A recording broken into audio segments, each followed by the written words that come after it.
1 महीना दवाई खाने के बाद इतनी जोगे हो जाएंगे कि आप शादी के काबिल हो जाएंगे। इस दवाई में कोई केमिकल, कोई नशा, कोई ऐसी चीज नहीं है जो आपके गुर्दों को या जिगर को या दिल को नुकसान दे। अक्सर हकीम हजरात झूठ बोलते हैं कि 2 खुराकें खा लो तो ऐसे हो जाएगा, 10 दिन दवाई खा लो तो वैसे हो जाएगा।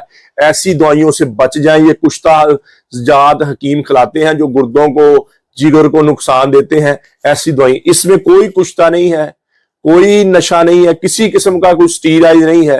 ये देसी जड़ी बूटी से बनी हुई दवाइयां हैं। मेडिकल की दवाइयां, होम्यो की दवाइयां, अंदर से निकालने वाली दवाइयां हैं। वहां ये हिकमत से बनी हुई दवाई बंदे की अंदरूनी तौर पर स्ट्रॉन्ग करती है। जैसे माँ के दूध के साथ बच्चे की ग्रोथ होना शुरू हो जाती है, ऐसे आपकी ग्रोथ होना शुरू हो जाएगी। आप अंदरूनी तौर पर स्ट्रॉन्ग होना शुरू हो जाएंगे, अंदरूनी तौर पर तगड़े होने शुरू हो जाएंगे। लेकिन थोड़ा सा टाइम भी आप देंगे। देखिए ना, 3-4 साल में आपने हाथ रस्सी कर करके अपने आप को कमजोर किया। अब हकीम के पास आते हैं कि 10 दिन में हमें जवान कर दो। हकीम भी आगे वैसे बैठे हैं, वो कहते हैं हाँ जी इतने पैसे दे दो, 10 दिन में ऐसे हो जाएगा, या 1 खुराक खा लो आप इतनी औरतों को ऐसे कर देंगे। ये सब फ्रॉड वाली, सब झूठ वाली बातें हैं।